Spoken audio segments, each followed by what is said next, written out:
Amen. So welcome, Dirk. Is your microphone on? I hope so. Oh, I'm getting a real chill from this air conditioner. I am on. Hey! I thought it'd be good just to help folk with a little bit of background. Can you tell us just a little bit about your family upbringing? You're not South African, you're not British. No, I'm Dutch. I grew up in a good old family devoted to growing flowers. So actually, from my 20th to my 29th year, I was a flower grower, and for most of it, together with my wife, Marion, who is here today. Actually, we had one employee who started with my grandfather, then migrated to my father and finished his career with me. And was a wonderful time, but ultimately it was not my calling. What kind of flowers were they? They were not tulips. Okay, let's get out of the way. It's a tropical cut flower, heliconia, not that far removed from the strelitzia or banana family, that sort of lush growth type of thing. And so your family background, were you born into a non-believing family, a believing family? Oh, I was born in a believing family. So my parents lost a child, an older sister of me, about 6 or 7 years before I was born, due to a car that was driving on the dike in front of our house, where the driver of the car lost control. The car tumbled down the dike on top of my sister, and very soon after my father had carried my sister inside, my sister passed away, age 3. And at that moment, my parents made a very conscious decision that we want to trust that God is always good. So when they sent around the notice of for the funeral, etc., they had as their banner verse that verse from Job: "The Lord has given, the Lord has taken. Blessed be the name of the Lord." And that was a very conscious thing they committed themselves to. So that made it for me very easy, growing up in a family with this sort of real faith, to make that faith of my parents my own. And your own love for God, your own discovery of the Bible, how, as a young boy, young man, teenager growing up, how did that take shape? Okay, I got interested in the Bible because I was very much a keen science fiction and fantasy reader. And when I was bored in church as a sort of 7, 8 year, 9-year-old, I found the book of Revelation and Daniel. And that was my type of book, kind of mythical beasts and epic battles and the whole thing. So that actually got me hooked on scripture. And then when I was, for my 13th birthday, my parents gave me a Greek New Testament, because I was doing classical Greek at school. So they thought it was a good idea to give me a Greek New Testament. Which I'm glad my parents did. I know it is not the standard gift for when you turn 13. But my parents knew me better, I think, than I knew myself. And that got me hooked on the Greek text of the New Testament. But there was one annoying thing about that Greek New Testament. Because in the lower margin, there was some sort of a secret code. And that secret code apparently told me that there were differences between Greek manuscripts of the New Testament. And as a 13-year-old with, a very, a real, but sort of, at some points, a faith that was the faith of a 13-year-old, I thought, God would never allow that, would he? to have differences in the text sort of come into existence. So that annoyed me a little bit. That caused a niggle.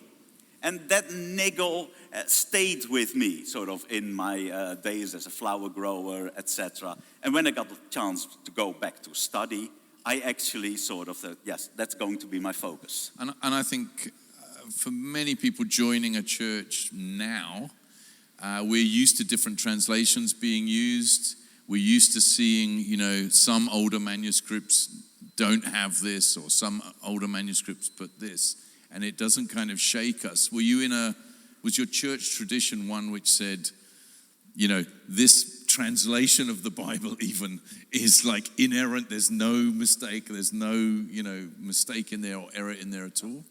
I grew up in a good, very orthodox Dutch Reformed church back in the Netherlands, but they did not sort of focus on one particular translation, which would be the Dutch Statenvertaling. No, actually, we already used in our church called the Nieuwe Bijbelvertaling, or the NBG. But yes, but at the same time, I personally preferred the old translation because it has sort of follows the Greek and the Hebrew much closer. And so I remember you using an illustration, which I think is so easy for us to use as pastors and teachers, illustrating the value of this variety of manuscripts, this large number of manuscripts. We're not afraid of scholarship. We're not trying to hide the history of the manuscript discoveries. There's still manuscripts being found and discovered even to this day. And it was an illustration about timekeeping. Can you give us that story? I think it's a wonderful, usable illustration. Yeah.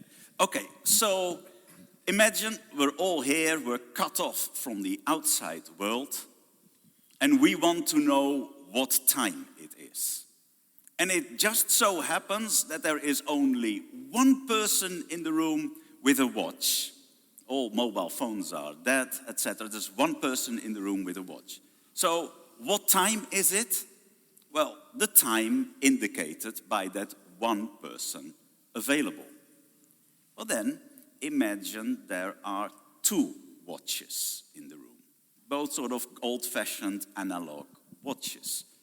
They don't give exactly the same time. There may be difference between them of 3 seconds or 5 seconds or a minute. So then you have a problem. You don't know the exact time anymore. And multiply that with multiple watches. What do you do then if you have 100 watches in the room and they are not all identical? Well, you can do the sort of numerical thing. You just take the average. And you might be better off than having only one watch. True, if you take the average. But you can try to be a bit more intelligent. For example, you notice that there are a few watches that are made in Britain. And they are about 10 years behind. Then you have a small group of Swiss watches. And they all seem to indicate almost exactly the same time. And then there are a few watches from North Korea, and they only give the correct time twice a day. You've elaborated this illustration since I first heard it. And now I was going to talk about your watch, no. But by sort of applying some thought to what you see, you actually can come up with a reasonably good kind of approximation. Yes, actually, those Swiss watches here may actually be preferable than some of those that are all over the place. I think that is such a helpful illustration and kind of leads beautifully into the first session. So we have got nearly an hour, 55 minutes. We'll have a coffee break. I think if the slide is there at 10 to 11. So Dirk, over to you. It's great having you with us. We're really going to enjoy our time together. Thank you very much. Now, if you have a smartphone. Could you put it up in the air? Yes. Oh, there are lots of them. Now, keep it up in the air if you have Instagram and use Instagram. Wonderful.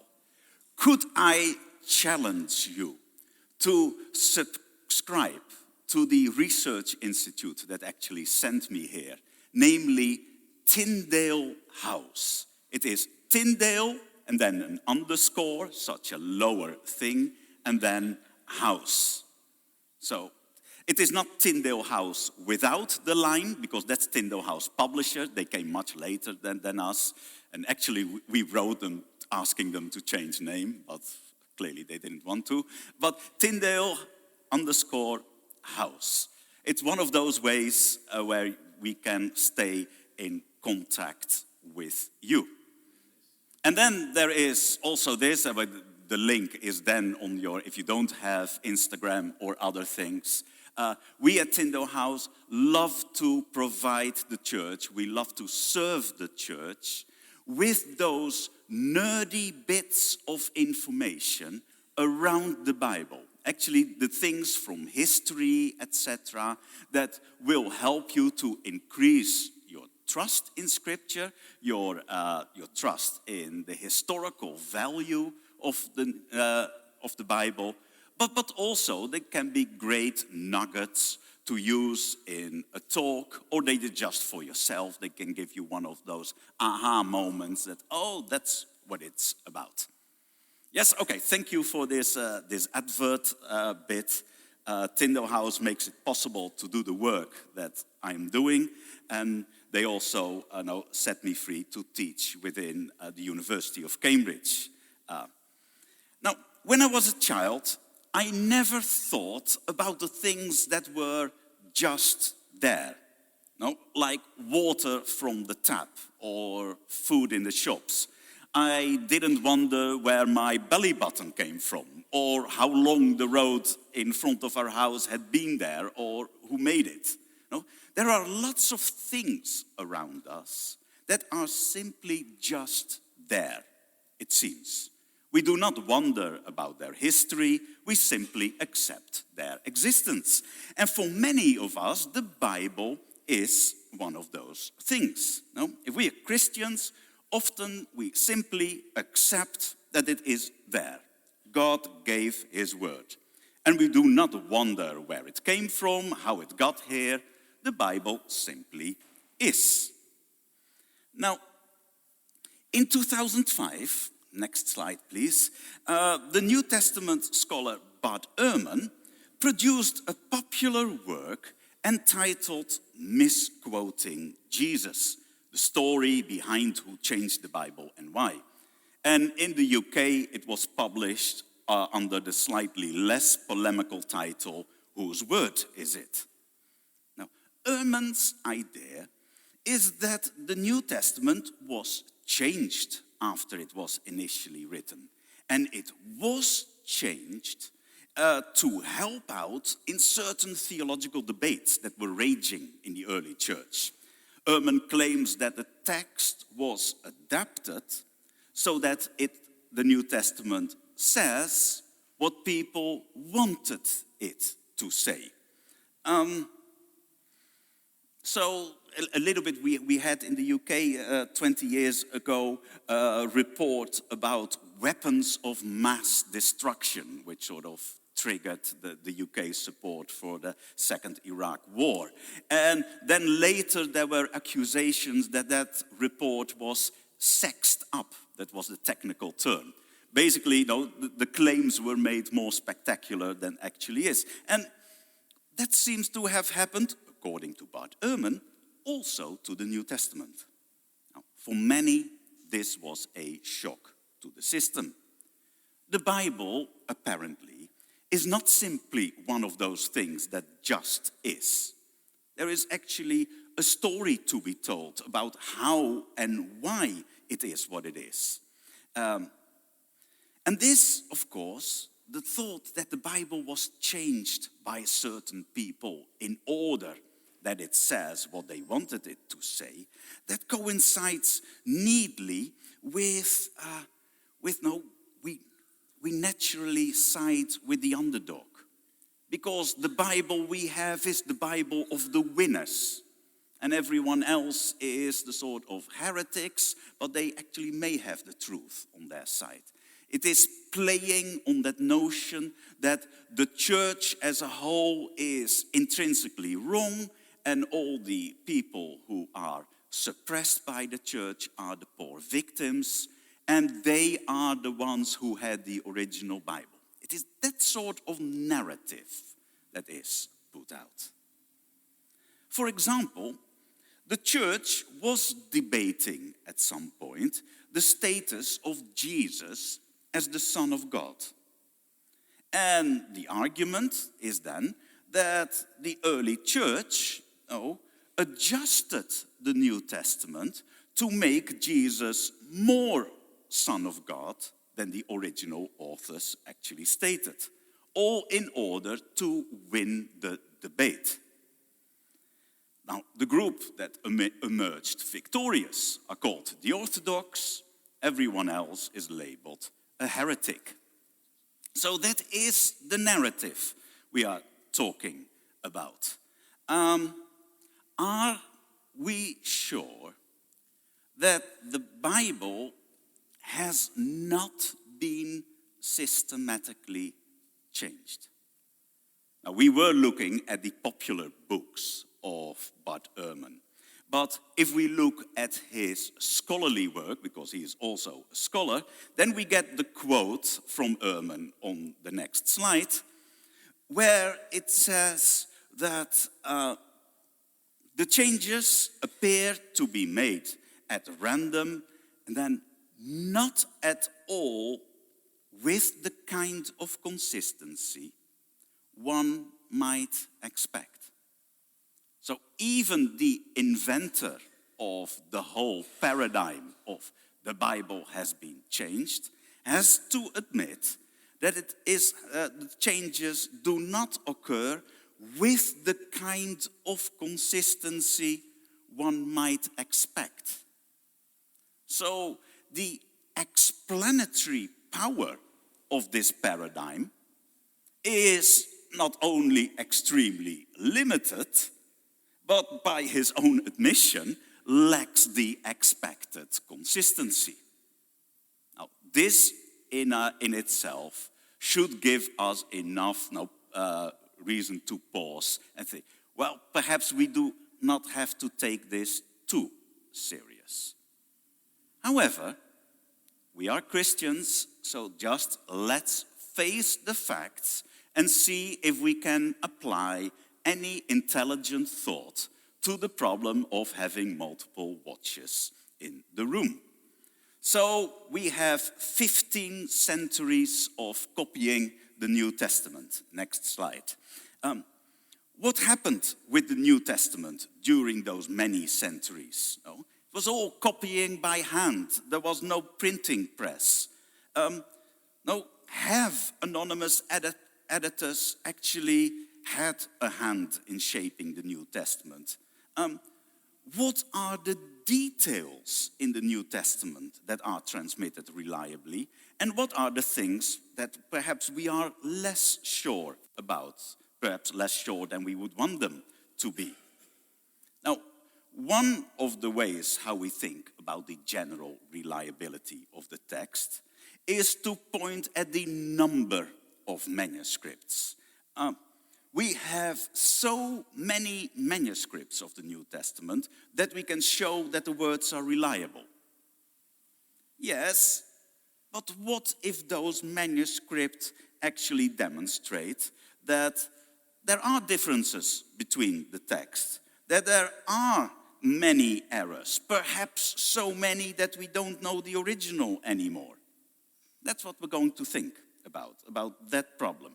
And perhaps you have never had this problem in your life before. Great. I don't want to talk you into uncertainty, let's be clear about that. But I do want to sort of talk you into a little bit more of knowledge about facing the problems there are, but through it also know where the boundaries of our knowledge are and where the blessing is. So I have a main thesis. May I have the next slide? And that is this. If tiny details have come through, then there is good reason that the text as a whole also preserves the bigger message. And we are going to have a look at tiny details, and there are some beautiful tiny details, which should give you all the confidence you need to also look at the bigger things. And some of those tiny details are details, again, you may have never thought about because, well, perhaps you do not read your New Testament in Greek every day. That is possible. There are people around. Right. Let's have a look at the monk. Because copying is, when you're strict speaking, is about getting the words from one master manuscript into its descendant. So from the parent to the child manuscript. It is a little bit like genetics, isn't it? Genetics is just a long string of information. And it is information from one book, the same information in another book. But sometimes you get mutations because of the process. And actually, we have learned a lot about the human mind over the last 150 years or so. So we have been studying the typical things that humans can do. Look at this next slide. I think that most of you will be able to read this. Okay, you have to readjust a little bit, but once you get the hang of it, it is actually unbelievable but true. Researchers at Cambridge University, of course, Cambridge people like to talk about themselves. Did I tell you I come from Cambridge, Okay. Researchers at Cambridge University have discovered that most people can read this without problems. This is because they only need the first and last letters of each word to understand a text. And it is surprising how agile your mind is. It is, if you think about it, that we can make sense of a text that is so garbled up. The next slide will give you the correct text with an error introduced. Can somebody spot the error?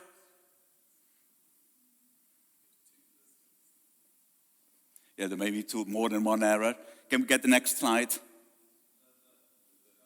That's right, we repeated it over 2 lines. So, though we are very adaptable in reading, we also very quickly miss some things that are there. Or what about the next slide? About the beauty of the mind. We are experts in creating patterns. So, many of us, if I would ask you to remember this slide, would remember this slide as 4 black rectangles with a white parallelogram on top of it. And we create the white parallelogram on top of the 4 black squares. But of course, the white parallel shape, kind of the square a little bit tilted, that is a figment of our imagination, because it's not really there. The only thing that is there are the black shapes, and that's all. So we create patterns and we see things that may not be even there, simply because that is the way our brain works. And of course, we are set up to fail on this one. What are we going to do in the coming minutes? Well, we're going to think briefly about what copying is, And we're going to have a look at some Greek manuscripts. We're not going to read them this time, but we're going to have a look at them. And I hope to show you some of the details that shows how well the text has been transmitted. Now, despite centuries of copying by hand, despite scribes making any possible error possible, still we can study tiny details of the text and we can learn from them. So rather than giving you 7 reasons why the transmission is reliable, I will show you what we have and what remarkable things we can learn from it. Okay, we're going to have a look at the manuscript. Brilliant. In order to understand the context in which textual variants came into being, it's good to have a look at how a manuscript was produced. You need 3 things. First, you need a manuscript to copy from. You need to have a good parent. Now, I'm not sure if anyone of you is into animal breeding, sort of dogs or cats or goats or camels or whatever, but you want to have a good pedigree parent. That is important. But of course, you may not have a good pedigree parent in your part of the Roman Empire. Then you start the copying process. And the copying process is just a repetition of the same thing over and over again. You read, you remember, you write. You read, you remember, you write. So that cycle goes on countless times when you're copying. And if you are a bit of a decent scribe, then you check your work afterwards. Why? Because you know that copying is not always faultless. So let's have a look at our monk again. He has selected a source manuscript, and now he is going to copy. Actually, the selection of source manuscript can be a problem.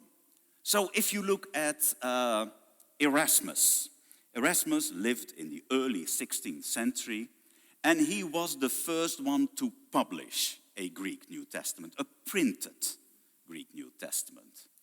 And he was a bit in a rush because there were competitors in Spain also trying to print a Greek New Testament, and Erasmus, being a Dutchman, always wants to be the first. So Erasmus had to rush. And for some of the books of the New Testament, actually for Revelation, he had only 1 Greek manuscript available. And he knew there were some gaps in the text of his Greek New Testament of Revelation. And he actually admits himself that, for those few words where he didn't have any Greek manuscript, he just took the existing Latin text and translated it back into Greek. Of course, if you're really serious about scripture, you would not do that. But then, there's commercial interest here as well, and prestige. But at least Erasmus admitted what he was doing. So you try to find your best manuscript. You go to the most prestigious church and try to use that as a copy. And then, perhaps years later, when you know that your own Bible is perhaps not copied from the best parent, you take your own Bible to another one and start comparing them. And every time when you see that the other manuscript has a bit of a longer text, you just add that to your own, because it's better to have too much than too little, basically. That is actually the reason why text seems to grow over the years. Because people are more worried about missing out than having too little. So we get the actual copying. Reading, remembering, and actually the writing bit is 2 stages. Because can you remember how little 4-year-olds or 5-year-olds or whatever you were when you started to learn to write, how they start writing? you can see their lips forming the words as they are writing down. And that is called auto-dictation. They are dictating the text to their own hand, and the hand follows. But it starts with reading, and reading is tricky stuff. Could we get the next slide?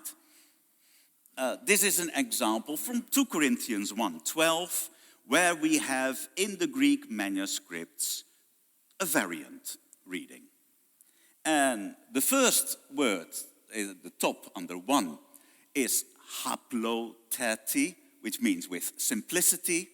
And then the second word is hagioteti, which means in holiness, or with holiness.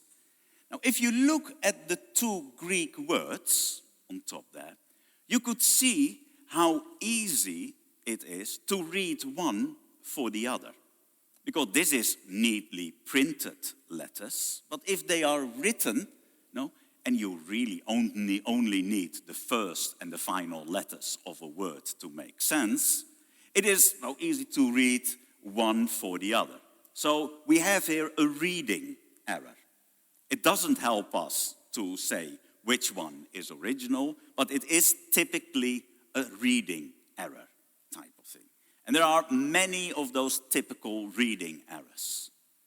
That's an important observation.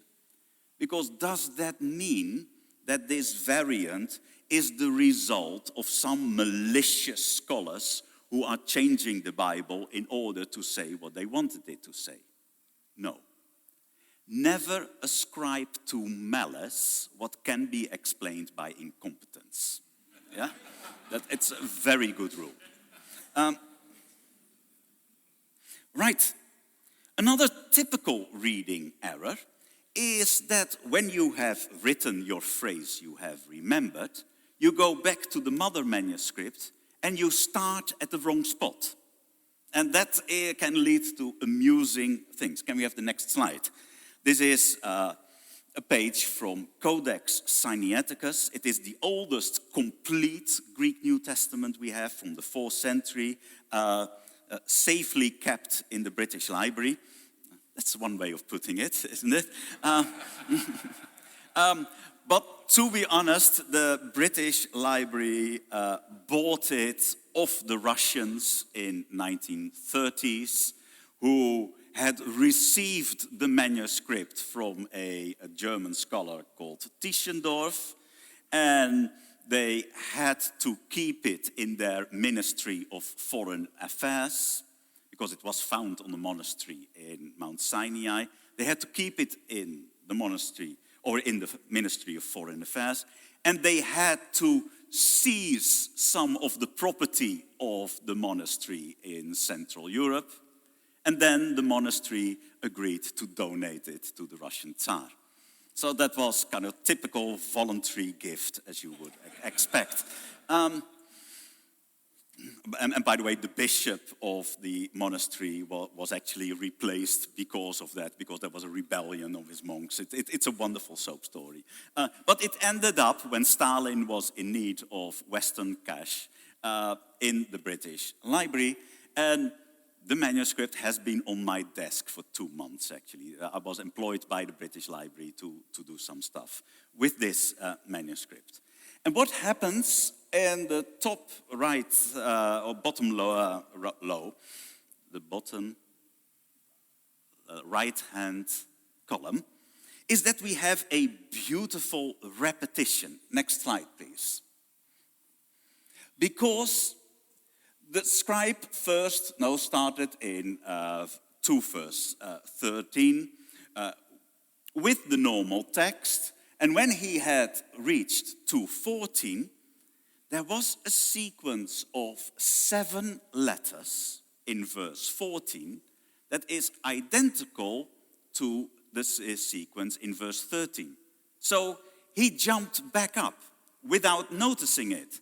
So he started to repeat 18 words in those verses, and then he reached the second time the same 7 letters, but then he didn't jump and just continued with the text. Now, he never noticed his error. It is actually a later corrector who started to put all hooks around the second occurrence of the thing. And you can see the hooks in the manuscript on the left-hand side. So, fascinating. They didn't even notice. There's actually a manuscript that has the whole letter of Hebrews twice in the same manuscript. So, first time it is between Thessalonians and Timothy, which is often where Hebrews was copied. And then another scribe takes over in Timothy, and he writes Philemon, etc., and Titus, and then adds happily Hebrews again. Not checking what his colleague had done already. So you can get fantastic errors in printing. Okay, but let's go back to our monk, because this is, again, a reading error. What about remembering? Well, our memory is flawless, isn't it? When you put your car keys on the corner of the kitchen table, you absolutely are sure that you put them there. You can even physically remember the act of putting them on the top of the kitchen. And then they are not there anymore. So, you blame your wife. You blame your children. You blame your dog. Till you find them in your own pockets. No, it is that sort of thing. Our memory can deceive us when the circumstances are right. Now, what about if you are copying the Gospels? And you know the Gospels fairly well. Now, the Gospel of Luke has many of the same stories that Matthew has. But Luke tends to tell his stories a little bit more condensed than Matthew tends to do. So what happens when you have a copyist who is copying Luke, but happens to know Matthew fairly well? I mean, in the 4th century, when you wanted to be admitted to an Egyptian monastery, the entrance exam was that you knew one gospel by heart and one of the letters of Paul. So that you have a very active memory of the gospels even. So let's have a look at an example. So neatly in English, in Luke 4:4, we have, Jesus answered. This is the story of Jesus being tempted by Satan. Jesus answered him, "It is written, man shall not live on bread alone." And I wonder how many of us, even by reading it the first time, automatically add the rest of the citation, but by every word that comes from the mouth of God.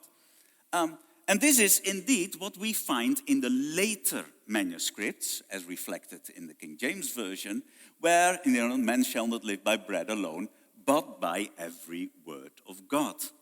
This is a typical example where the later manuscript, the younger manuscripts, have been kind of, come from a copy. They may only come from a single copy or whatever, where somebody had a memory error from Matthew. Next one.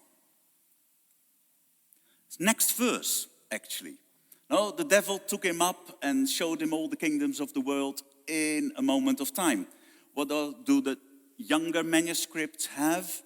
Well, he took him up into a high mountain. This is Old English, so they did not go into the mountain, they get on top of it, but just give English a bit of laxity here. Where does the extra bit come from? Well, in Matthew, it has the extra phrase.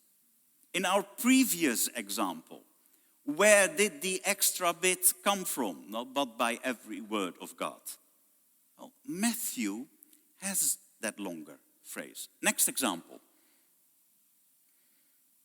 The same story still. Jesus answered, "It is written."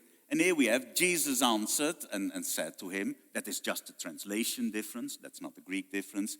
"Get thee behind me, Satan, for it is written." Where does the phrase "get thee behind me" from? There are two possibilities. One is further down in Luke, with Peter's sort of objection to Jesus being or announcing his death. But actually, the more probable candidate is the parallel in Matthew, where in Matthew's account of the temptation, it is indeed, "Get thee behind me, Satan." So we have here three examples in a row where we get the oldest manuscripts all have the shorter text, and the younger manuscripts have all the text amended by Matthew. And then next example comes from further down in the chapter, where we have a citation from the book of Isaiah. "Oh, he has anointed me to proclaim good news to the poor.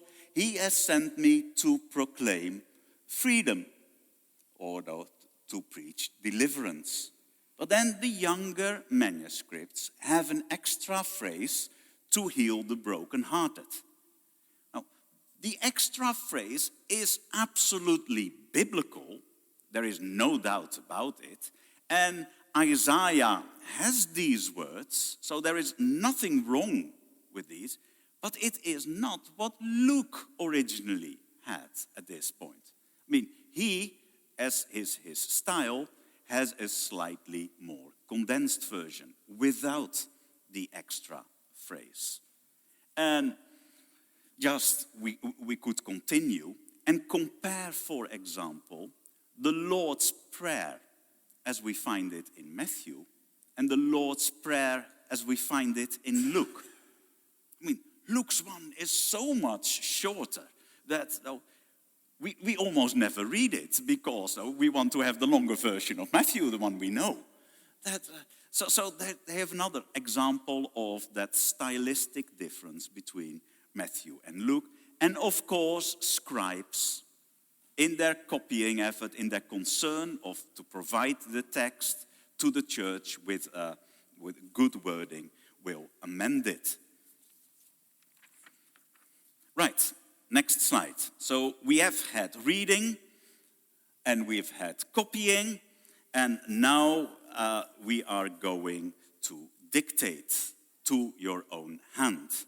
And by the way, how do we normally remember a series of words or a series of numbers?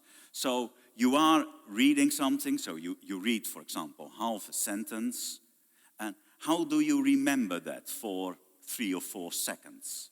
Oh, you keep on repeating it. Oh, you put it in your what's called phonological loop. So 243-821. That's my phone number. 243-821. 243-821. But then you start dictating it to your hand, and you break your phonological loop, and you rely on your sort of memory of the sounds to write the correct numbers. But very often you see that numbers get swapped around a little bit. The correct numbers, but in the wrong order. That you see many of the word order variants exactly being the result of breaking of the phonological loop. But pronouncing things, we have in Greek quite a few words that were pronounced identical. So go to the next example.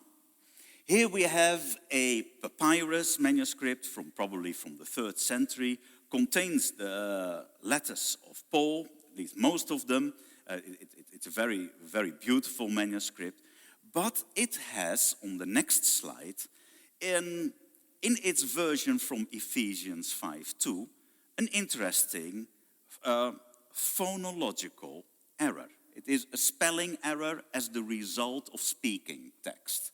So, walk in love as also Christ loved us and gave himself for us. And the word translated with us here is the Greek, it would be pronounced as imas and imon. Okay, going to the next slide. Here we have 4th century manuscript, normally very good manuscript, Codex Vaticanus, because it's kept in the Vatican. And it has the same text saying, walk in love as also Christ has loved you and gave himself for you. Now the difference between the two words, just us and you, is only the first letter. And in Greek it is either an eta or an upsilon, but in normal kind of 4th century speaking, both would be pronounced imas. The upsilon and the eta both become the e sound, as it is in modern Greek as well. So it is easy to make that error from you to us or from us to you. But let's think a bit about the result. How much difference does it really make? If Paul says, Christ gave himself for you, does he then say that he excludes himself? No, he gave himself for you, but not for me. That is very unlikely, isn't it? He probably, as sort of, he uses you just to focus. Look, you the audience, no, he gave himself for you. It is really, you are involved. You are the subject of what Christ is doing. But if Paul, kind of wanted to say, kind of make himself part of it, Christ gave himself for us. Then Paul makes himself part of the audience. And look what Christ did for all of us. So, yes, there is a difference in how the text is worded. But the result in difference when it comes to the absolute truth that is being taught in Scripture, there is no difference whatsoever. But still, I think it is important to get also details like these right. Next slide. We have finally the action of the hand. So people are writing whilst they are listening to themselves, speaking while they are listening to themselves, thinking. Now, most people, I cannot guarantee everyone, but most people can think quicker than that they can write. So that means that your hand is always playing catch up with your thought. And we see that happening in manuscripts where a scribe skips a small word or skips a syllable, just because there is that speed is going on. So the whole process of one single copying cycle is quite complicated, with various phases involved, and they can all interact. You almost wonder how it is possible that we actually have a text when so much can go wrong. Well, actually, we have a very good text. Next slide. Afterwards, after you've copied, then you're going to correct your copy. Because you know that you can make errors, and sometimes that copying, when taken a little bit, or that correcting a little bit too far. This is not from the Old Testament or from the New Testament. This is from the Greek translation of the Old Testament. And you can see that the corrector here had fun kind of putting all the corrections here. By the way, the one who corrected this page did that roughly 3 or 4 centuries after the original text was written. So in a manuscript, you can get all sorts of archaeological layers of the most recent corrections, and then older corrections, and then corrections made by the scribe himself, and then finally the first text that the scribe wrote. So you can get a whole thing, and they may be reacting to one another as well. At least now kind of more recent ones react to older ones. So sometimes you need to do a bit of digging to see what actually happened.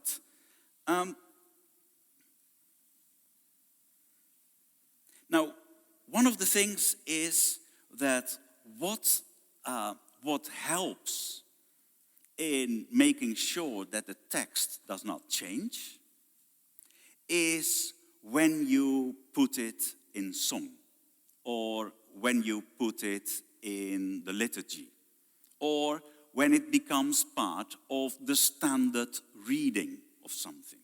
So you see from the 5th century onwards, when the whole Greek-speaking church becomes very liturgical, when you get fixed readings for fixed days, that the text becomes more stable, in the sense of fewer errors are made, because everyone knows what the text is supposed to be. I am the proud father of 6 children, and I used to read books to them. Especially when they were younger, when it were the smaller books, there were books that they heard many times. And then it is evening, and I promised to read the book, but I am tired, and I want to do something else as well. So I skip a few sentences. Daddy, that is not how the story goes. No? It is that sort of protection the text gets, because people know the text. Right, let's have a look at some manuscripts. Next slide, please. These are probably the oldest 2 fragments we have of the New Testament. To the left, we have a fragment from John chapter 18. And to the right, we have from Matthew 21, I believe. And clearly, you need quite a few of these fragments before you have a complete book of the New Testament. But it is actually sort of a miracle that these fragments have survived. And when they dug these things up on the rubbish heaps in Egypt, they only found these fragments from the books, and the rest of that same book, which we know must have been a whole book, is not there, just completely disintegrated. So that we have some fragments is better than having nothing whatsoever. What we can see is that there is hardly any word division. We write our words with neat spaces between every word. Most Greek manuscripts don't really bother with that. You just write every word following on the next one. Why waste space on spaces between words? And actually, if you try it again, so you remove all the spaces in an English text, it is still perfectly readable, but sometimes you can make an error. These are written on papyrus. Papyrus is sort of a reed. I have seen them here in Kustenbosch and everywhere. It has sort of a long reed with a triangular shaped stem.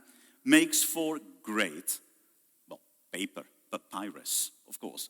But it doesn't last very long when it is a little bit damp, a little bit moist. It just stops holding together. So only in the dry sands of Egypt that stuff has been preserved. But these fragments may come from as early as the 2nd century. So within 100 years of the writing of these books. And there's something interesting about. These are clearly pages of a book. So with a front and a back. Because if you look at the other side of the fragment, you see that the text continues. Now, all literature up to the 4th century was not written on a book, but was written on a scroll. So you would open a scroll and unroll a scroll. But as far as Christian New Testament manuscripts go, Christians always used the book. They hardly ever, there's only 1 or 2 examples where Christians used a scroll to write on. No, Christians preferred the book from the very beginning. Why they did so, we don't know, but the book was new technology. We know that the sort of folded book with pages was started to be used in the 1st century. And we have evidence from it in Rome that the poet Martial talks about those handy little books that you can hold in one hand and then read. It's much less cumbersome than a scroll. So he praises the book. Nice when you're traveling. And Christians seems to have adopted the new technology straight from the beginning. So that's interesting. Now, these are fragments. Next slide. But here we have another manuscript of the letters of Paul. And we have really something to work with here. No, complete. Okay, it's a little bit frayed around the bottom edge, but most of every page has been preserved. Only the outer 7 sheets of the sort of folding together are lost, but the rest, it has everything. It does something funny with the order of the books. Because it first has Romans, then it has Hebrews, then 1 and 2 Corinthians, then Ephesians, then Galatians. If you know your sort of rhymes of the books of the Bible a little bit, you see that the order is a bit changed. But what this manuscript does is, let's have the books of Paul according to size. So we put the longest book first, Romans, and Hebrews is, well, let's make it part of the Pauline letters, so is second. Then we get the next longest book, 1 Corinthians. Then, 2 Corinthians belongs to 1 Corinthians. Then we get Ephesians and then Galatians. If you start counting letters, Galatians is actually longer than Ephesians. So Galatians should be before Ephesians. But this particular manuscript has at the end of every book, and you can see it at the top left, where on the second line, there is something that's in cursive script to the right of the line. At the end of each book, it tells you how long it is. And they use the measurement called a stikos. And a stikos is the length of one line in the Odyssey of Homer. And so they've counted how many of those stikoi is the book. And for Ephesians, they have the wrong number. And the wrong number is the wrong number that makes it higher than Galatians. So they thought that Ephesians must be earlier because it has a higher number of stikoi. It is a longer book than Ephesians or than Galatians, but they had the wrong number. But still, our order of the books of Paul is still based on length. Romans, 1 Corinthians, 2 Corinthians, Galatians, Ephesians, Colossians, and then 1 Thessalonians. And 1 Thessalonians has 5 chapters and Colossians 4, but the chapters in 1 Thessalonians are much shorter. So indeed, it is still based on length. So that is the rationale for the order. Now, what is the problem with those papyrus manuscripts? Well, first of all, dating a manuscript on the basis of its handwriting is a little bit of a dark art. No, you compare it to other manuscripts, and that is okay, but not perfect. For example, my parents had a very different style of handwriting than I had. And my children had, again, a different style of handwriting. But there was a time when my parents, me, and my children were all writing in the same month, in the same week. So when on the basis of handwriting you would say that the writing of my parents is about 50 years older than the writing of my children, actually they can all write in the same week because they overlap. So dating script on the basis of handwriting, give it a little bit of leeway. Therefore, no, to claim this must be the oldest is a bit disputable. The other thing about the papyrus manuscript, they only come from Egypt. That's the only place that produces the papyrus thing, because all the rest, they have just vanished. So our evidence comes from a limited territory. Next slide, please. Here we have another manuscript, called in jargon P75, which is probably not produced for personal consumption, because this manuscript is so carefully copied and so with so much attention to tiny detail. This is a top-class executed manuscript. But it is the exception of the papyri, because most papyri seems to have been copied for personal use, and therefore not always as precise as you would want it to be. Okay, next slide. But what happened elsewhere? Next slide, in those early centuries. Next slide. Here we have the church father Irenaeus. And Irenaeus lived at the end of the 2nd century. And Irenaeus was a student of Polycarp, and Polycarp was a student of John the Elder. So Irenaeus was very proud of having very close links to the sort of apostolic age. And Irenaeus, in his days, was confronted with manuscripts that had a textual variant on the number of the beast, which is 666.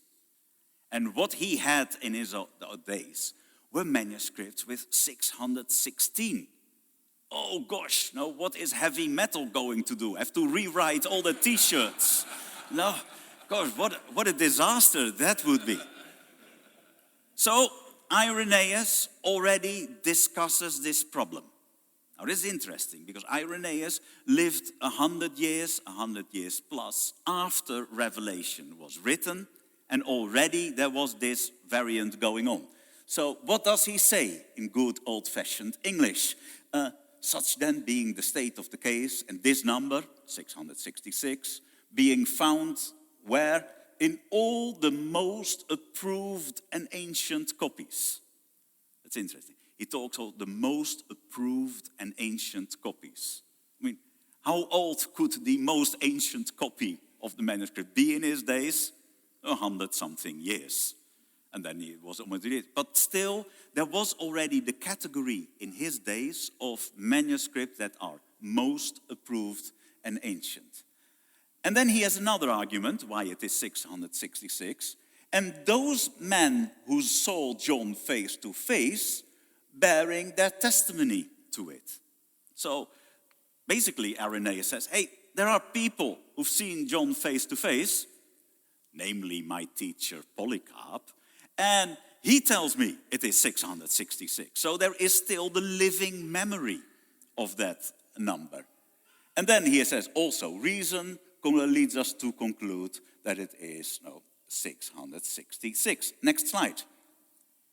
He continues, I do not know how it is that some have erred following the ordinary mode of speech and have deducted the amount of 50 so that it becomes 616, 610, 6. And then he basically says that it had to do with how Greeks wrote numbers, because we see on the right-hand side, the 600 is the chi. The 60, well, it should be the vowel in Greek, the sake. But here we have a manuscript where it is indeed an iota, 10, and then we had the 6, at the end. 60 is not, 60 is the xi, by the way. So we have an old papyrus manuscript with 616. So this may be one of those manuscripts that Irenaeus had in mind when he had manuscripts that had 616. But he is clear, it ought to be 666. Next slide. Then we move from the fragmentary papyri to the big manuscripts, the big Bible books, where we get almost complete Greek New Testaments in the 4th and the 5th century. And that was possible because by now book-binding technology had evolved to such a stage that you could have physically one New Testament.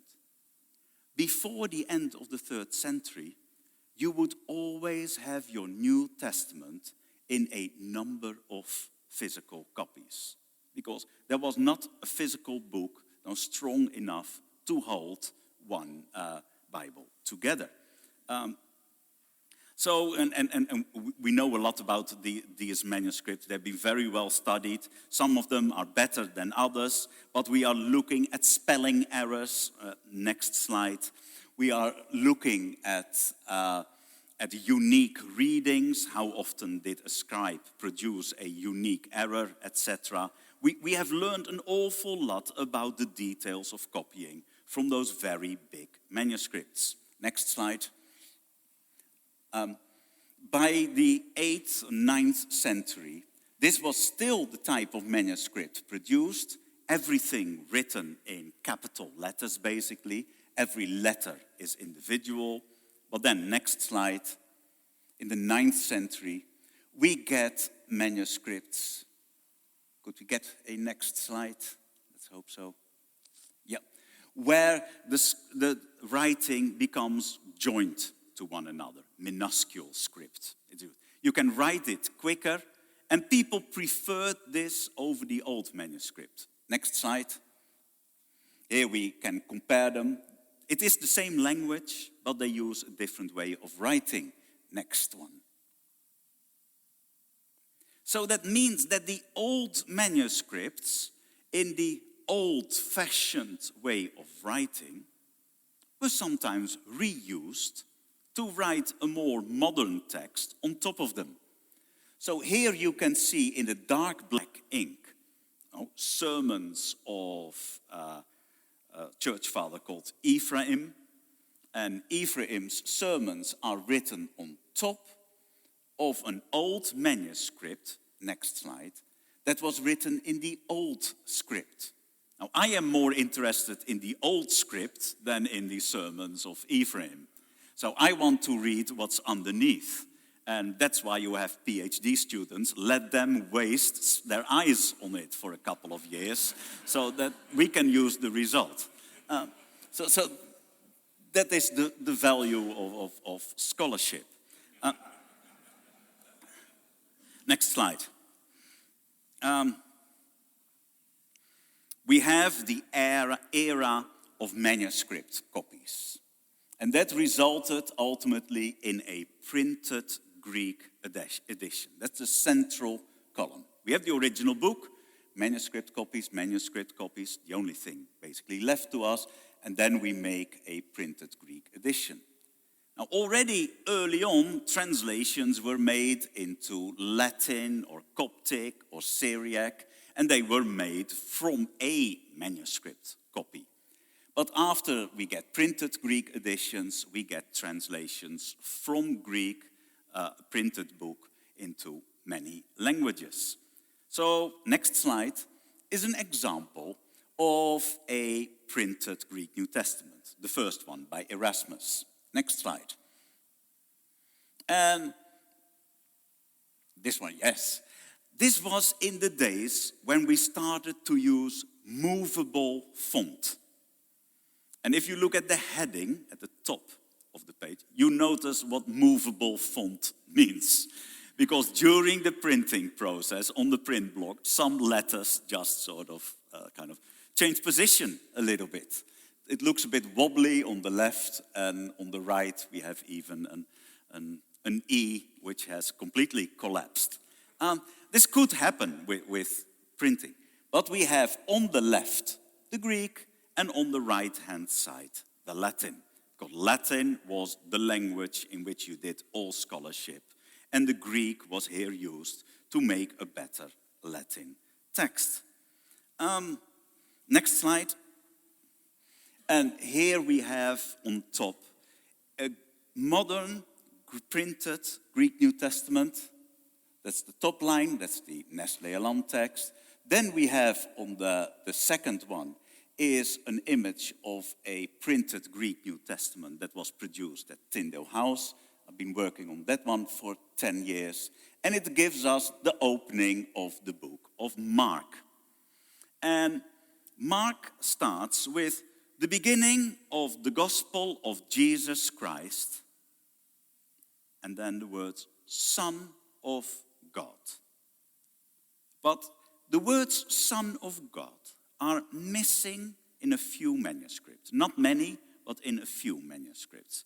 And one of the manuscripts that is missing these words, Son of God, is actually my manuscript, Codex Sinaiticus, which I had on my desk, which is safely kept in the British Library, where actually the words are not there, Son of God. They were kind of written, abbreviated.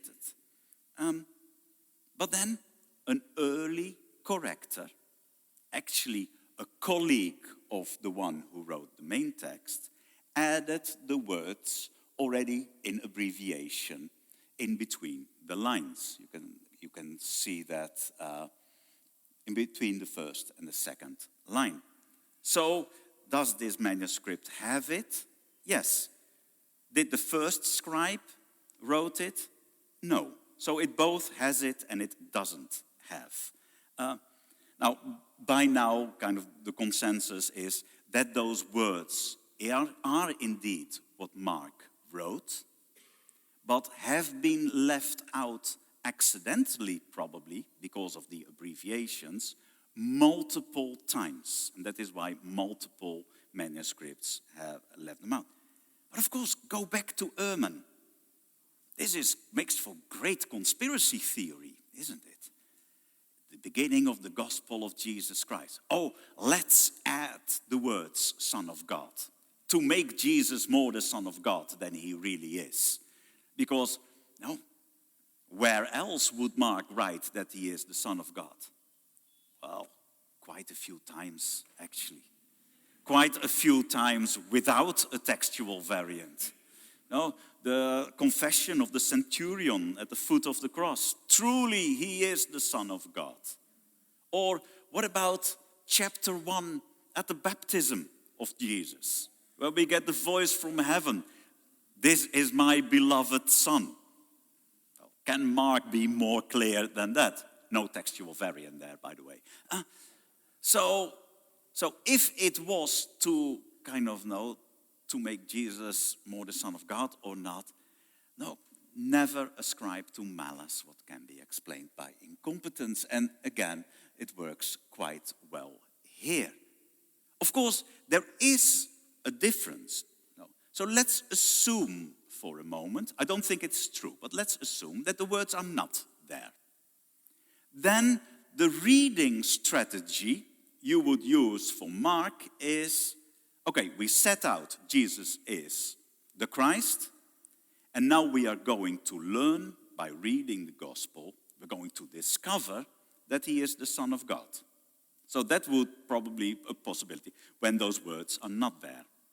If those words are there from the beginning, Mark gives away the theme right from the start. Jesus is the Son of God, and let's now see in the gospel how he is the Son of God and how he ties in with everything God has promised about the Savior. So it would make a slight difference in reading strategy, but otherwise it is. Okay, next slide. Okay, that I had to put my Bible in here. What about those details that have been preserved? Well, one of the things we can do is to find out how personal names are spelled. And that can be important. Next slide. Because there are two ways how you can spell the name Mary in Greek. One is Maria.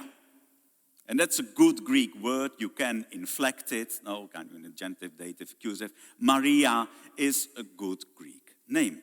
But then there is alternatively the Hebrew version, Mariam, which is Miriam, but then put in Greek letters, Mariam.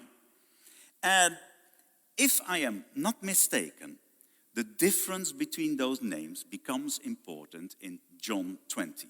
Quite often John mixes them up, but in John 20 he seems to use the two names deliberately.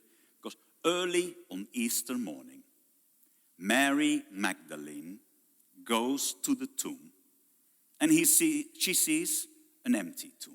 Okay, she warns the disciples, and John outruns Peter, etc., and they arrive, and okay, they go back again. But then Mary sits there outside the tomb weeping. And John still uses the Greek form, Maria. But then she strikes up a conversation with a person that Mary thinks is the gardener. And the gardener says one thing to her: Mary, Mariam. Isn't that interesting, that change in name? Because Mariam would be the name of that little girl, who was called in by mom for dinner. Mariam, dinner. It was her heart's name. And Jesus addresses her personally as Mariam. Now, you cannot translate it into English because we both use the word Mary for it. But the detail is there in the Greek.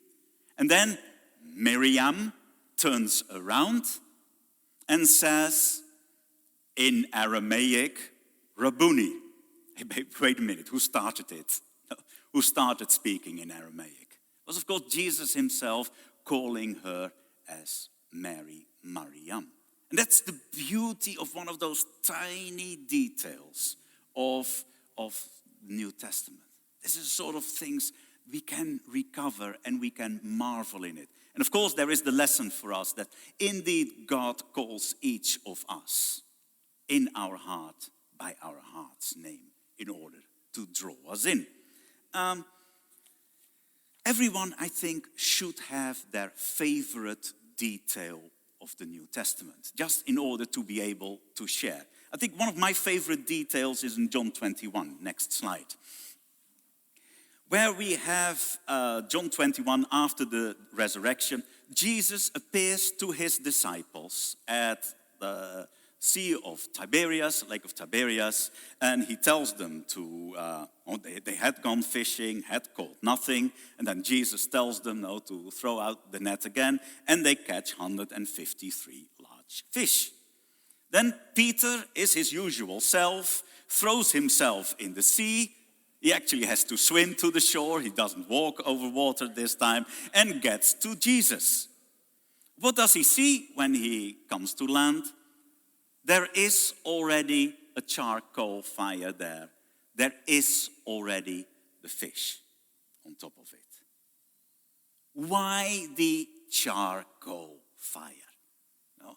Why is John so specific to mention that? Well, why?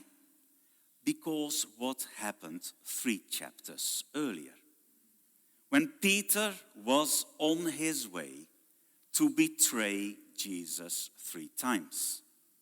And he was warming himself at a charcoal fire. And of course, the conversation that is going to happen on the beach is that Jesus is going to ask Peter 3 times, do you love me? Just as Peter betrayed Jesus, denied Jesus 3 times. But that conversation is already announced in the tiny detail of the charcoal fire linking the 2 stories. And it is that sort of detail, and there is no textual variant involved whatsoever in that story. But if we have that type of story or detail available, I am fully convinced that everything that is less dependent on detail is pretty reliable as well. No, exhaustive knowledge is not needed in order to communicate well.